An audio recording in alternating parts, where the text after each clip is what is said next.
wasting money on cures. Forgot how to fix myself. They say that time is free. Then why is it so precious? Oh, I'll save memories in my head, like Polaroids on walls. They remind you to look ahead. Time is running out.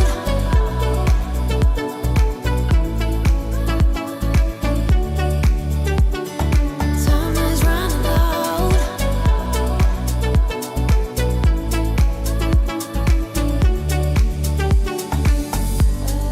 Lately I've lost my track.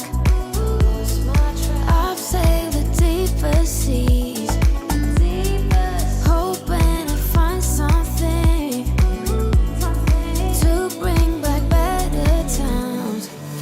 Oh, I'll save memories in my head, like Polaroids on walls. They remind you to look ahead. But time is running out. Time is running out. Time is running out. Time is running out. Time is running out. Time is running. Time is running out.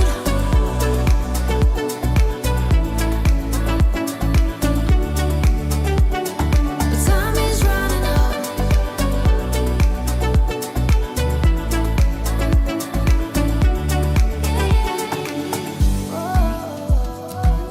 What if my best days are over? They can be over.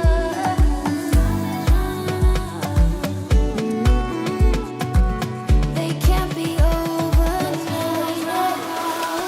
Time is running out. What if my best days are over? They can't be over now. Time is running out. Time is running out.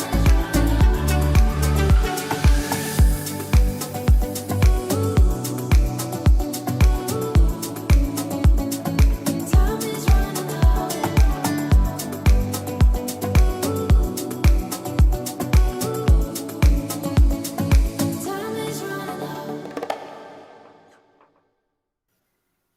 A warm welcome to you. It is John here from Tutor to You, welcoming you along to another of our live stream for A-level law. And tonight we're concentrating on legal personnel.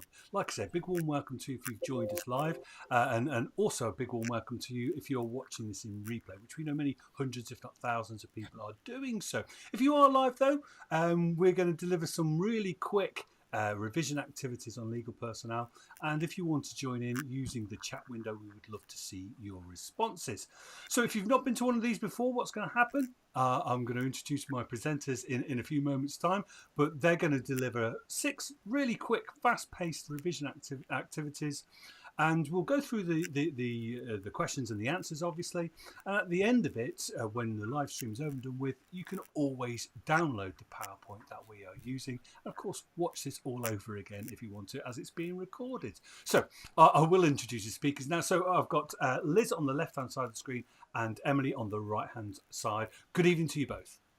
Hello. Right, I've done all the introductions. Shall we get cracking? Sounds good. Let's do that.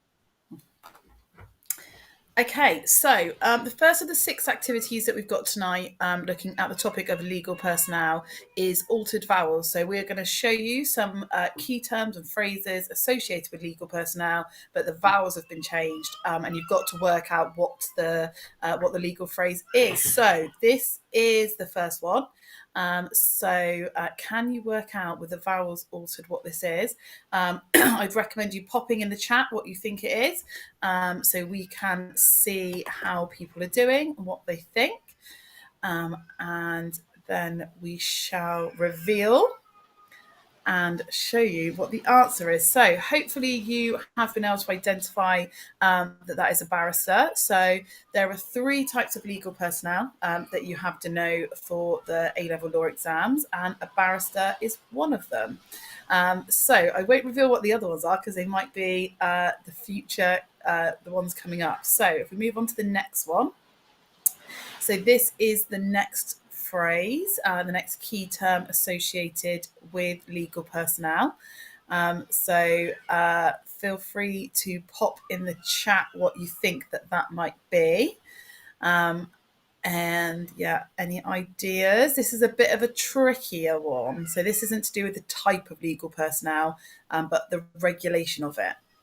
So we shall reveal that the answer is the legal ombudsman. So the legal ombudsman is, a regulatory body for all legal professionals. So it's not just limited to one particular type. So we will go on to the next altered vowels. Okay, so again, have a pop in the chat about what you think that might be. And then we can reveal that this one is solicitor. So solicitors and barristers are the kind of 2 key legal personnel. There is a third, it might be the next one, so I won't reveal it. But you need to know for your exams kind of what the general functions of those type of legal personnel are, and kind of what the difference is, the key difference is between them. A solicitor is a much more general role than a barrister. So they're both types of qualified lawyer, but they, undertake quite different roles within the sector.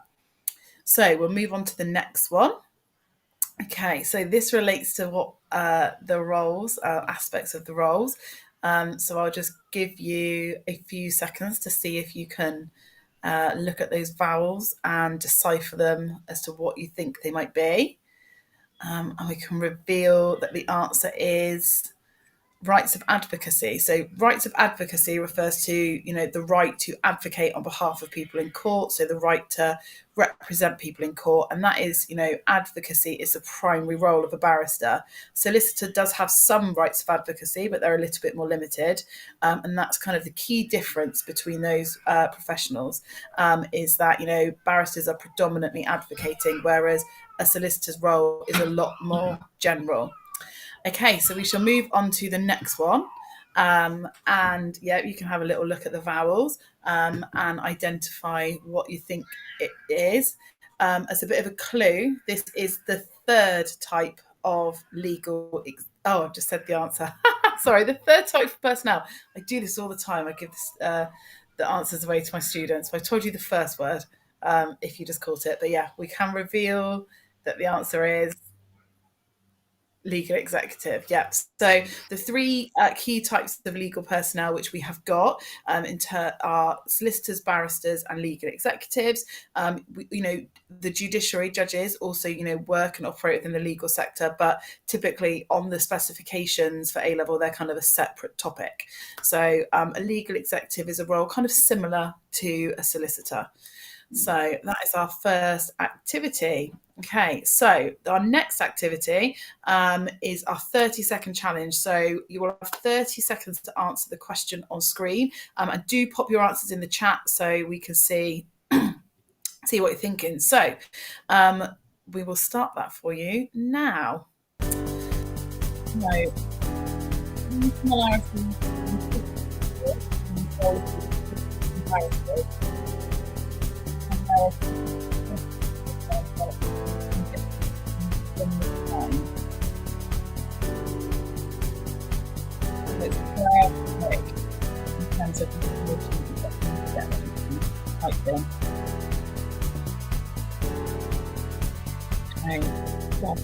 You pop them in the chat, you are able to. So really quickly, 30 seconds. So 3 similarities, 3 differences. I'd already touched on one of those already. And, can you think of a 4th? And can you explain the difference between a solicitor and a legal executive?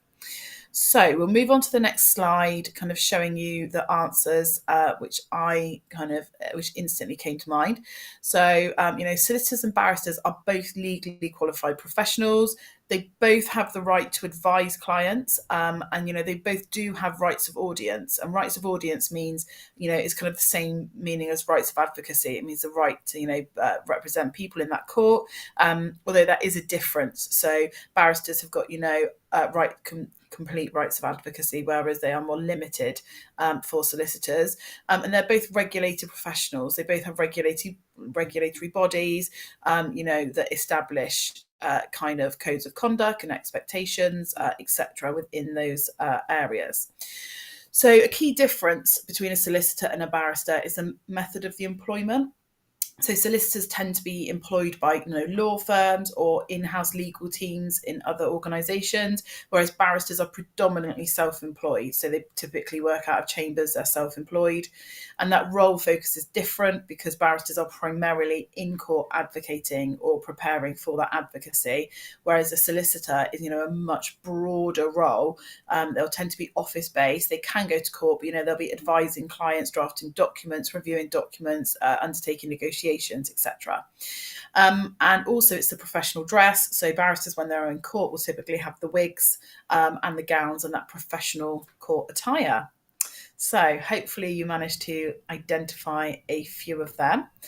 And we'll move on to the next one. So so the first one, these are some true and false activities, and I've alluded to a couple of these answers anyway. So solicitors are typically employed. So feel free to pop in the chat again if you think that's, you can put a T or an F, and we will reveal that is true. So typically solicitors are employed. You could be self-employed, but operate independently, but typically they are employed by a law firm, or like I said, an in-house legal department in a larger organization. And you can have really small local solicitors. You can have really big magic circle top 10 firms. So that's really, really broad in terms of the type of organization they'll be employed by.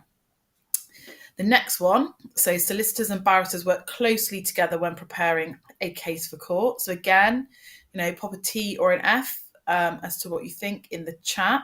The answer for this one is true. So typically, if you were entering a court case, you would say as a defendant, you would typically employ a solicitor. They will, give you general advice and help, submit documents and requests, etc.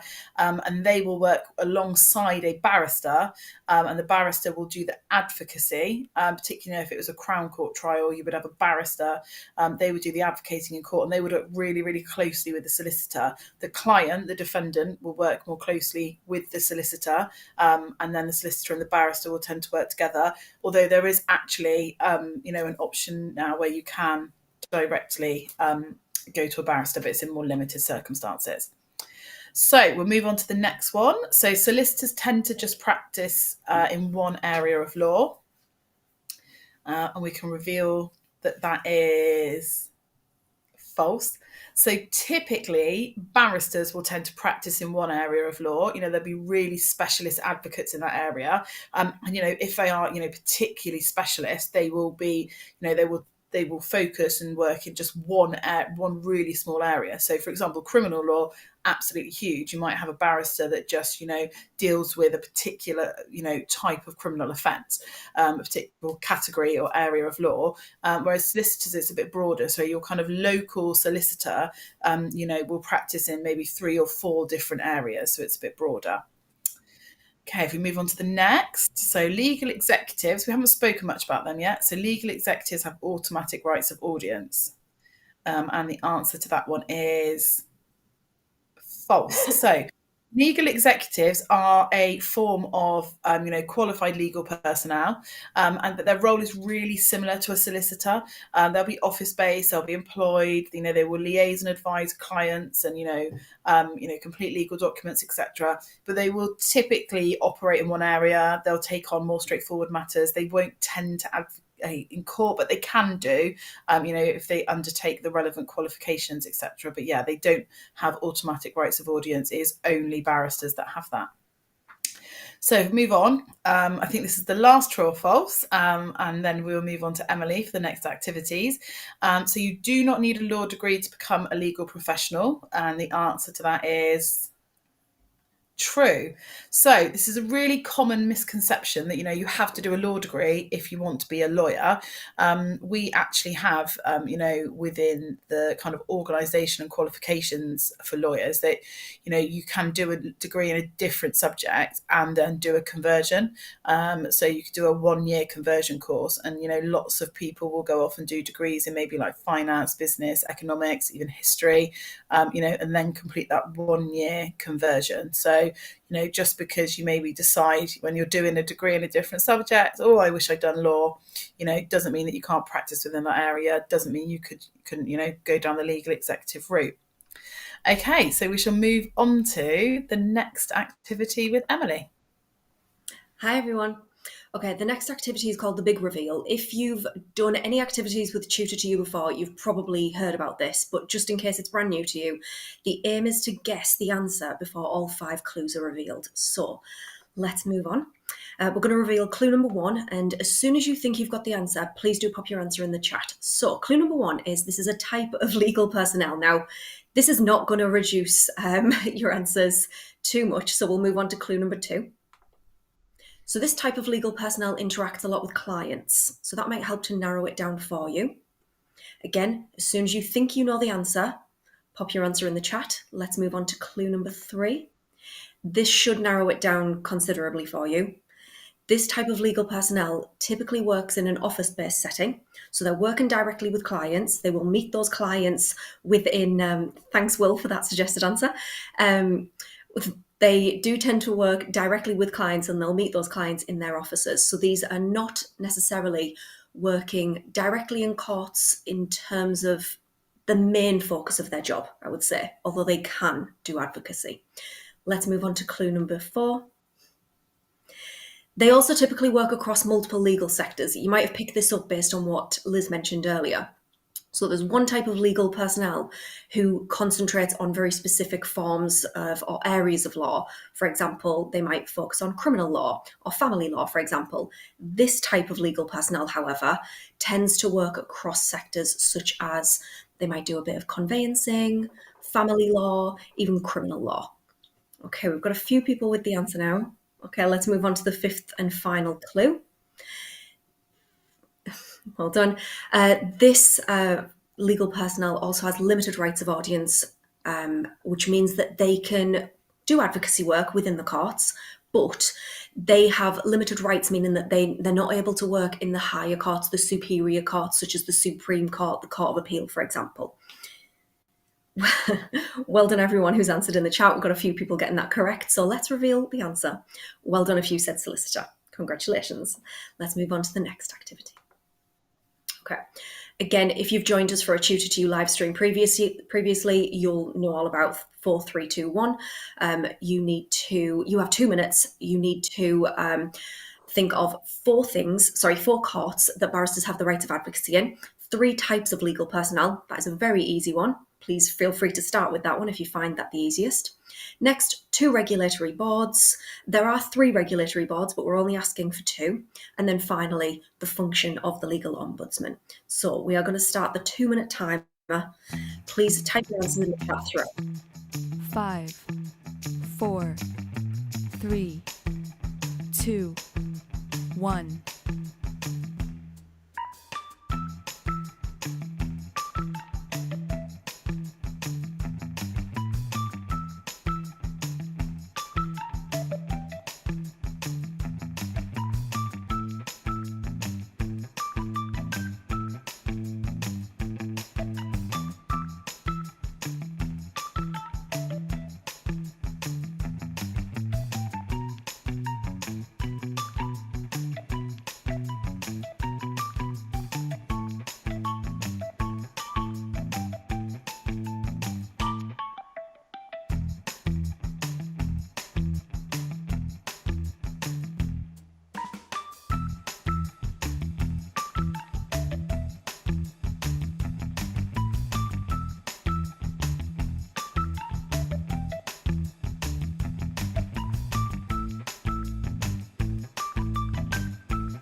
5, 4, 3, 2, 1.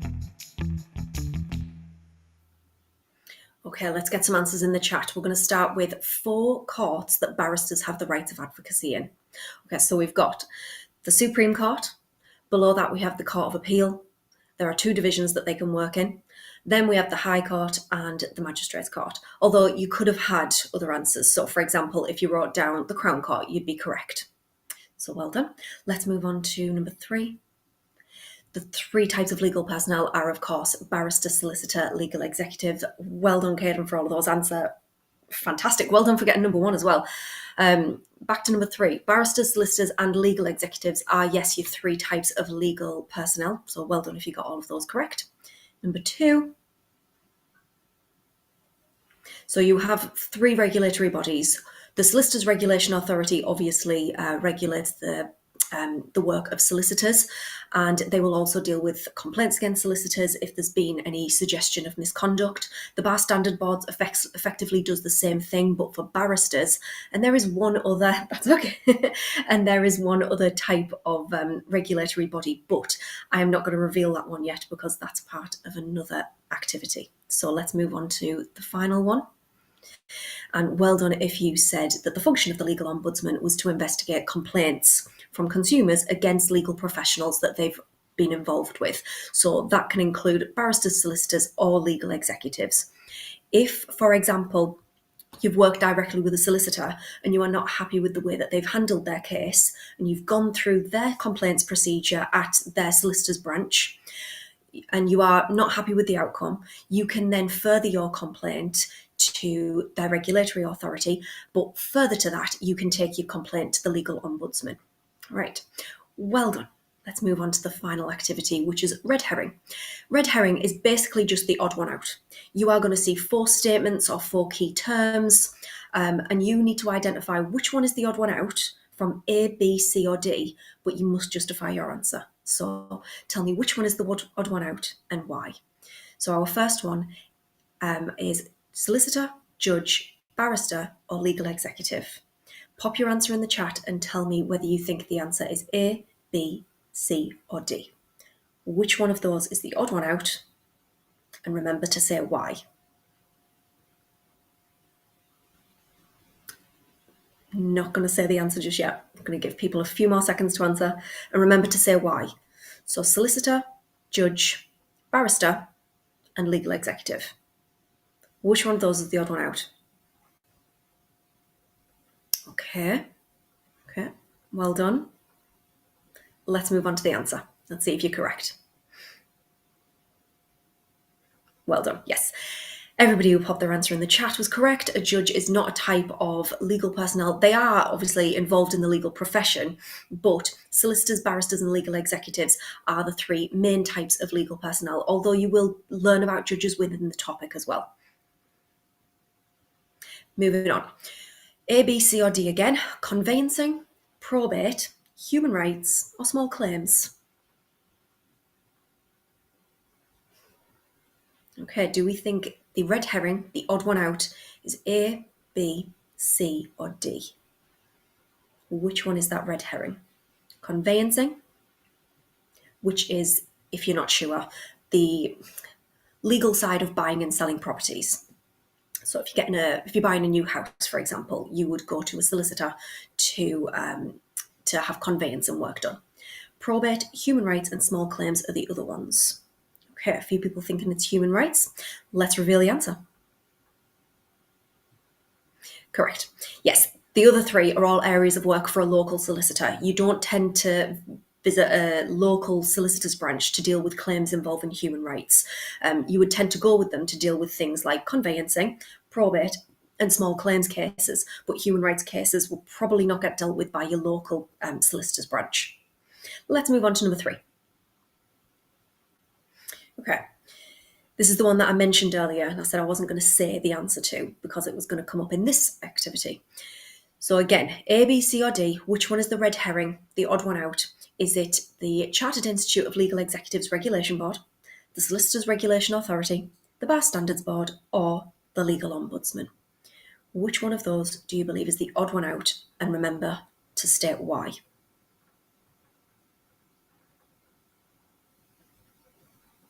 Okay, we've got a few answers in the chat so far. Any justification for those? Why do you think that that one's the odd one out? Okay. All right, let's reveal the answer. Yes, well done. You're all correct. The legal ombudsman is the red herring or the odd one out because the other three are all regulatory authorities of the Chartered Institute of Legal Executives, who regulate legal executives, obviously. The Solicitors Regulatory Authority regulates solicitors, and the Bar Standards Board does the same, but for barristers. The legal ombudsman can deal with complaints against all three. Yes, well done. They deal with complaints against all three if these regulatory bodies or the other organisations that deal with complaints haven't been dealt with effectively, and that claimant or complainant wants to take their complaint further. Well done. Let's move on to number 4. Okay. This one is a little bit of an oddball. This one I've included because we've not done anything on judges so far, and I thought for our final activity, I'd drop this in because you do still learn about the judiciary within this topic. So your potential red herrings are magistrates court, circuit court, recorder, or district judge. Tell me whether you think A, B, C, or D is our red herring and why. Oh, you were fast on this one. Well done.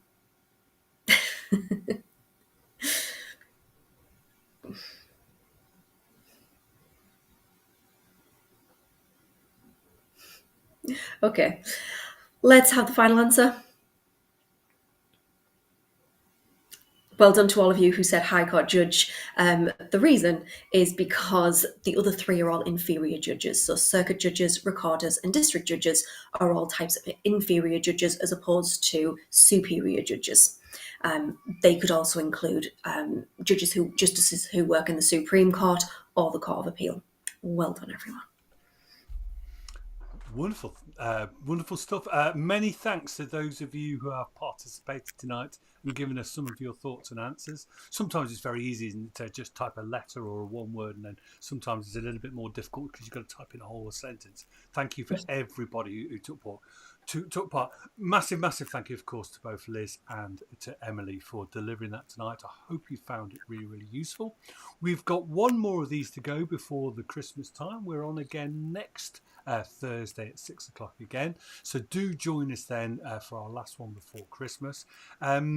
Just a quick reminder to you though that the PowerPoint that we've been using is available for you to download pretty much as soon as I've finished this live stream, and we look forward to seeing you again, of course, in the very near future. Take care, everybody. Goodbye. Thanks, everyone. Well done.